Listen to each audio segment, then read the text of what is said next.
Hey lovely, so welcome back to my channel. Today I'll be showing you guys how to fix a ripped lace, one of the most common hair emergencies. Okay, it's a very detailed tutorial. I don't even need to say much, just have to watch to the end of the video to see how it's being done. Okay,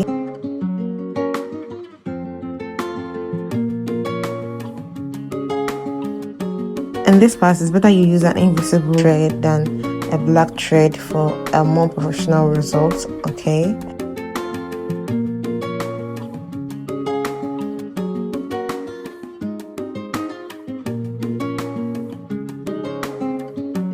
you have some done session, you just have to spray it a little to make it sticky. Now you have fixed your ripped frontal. Simple, neat, fast, and it will be long lasting. Don't forget to like, comment, and subscribe for more hair tips. Bye.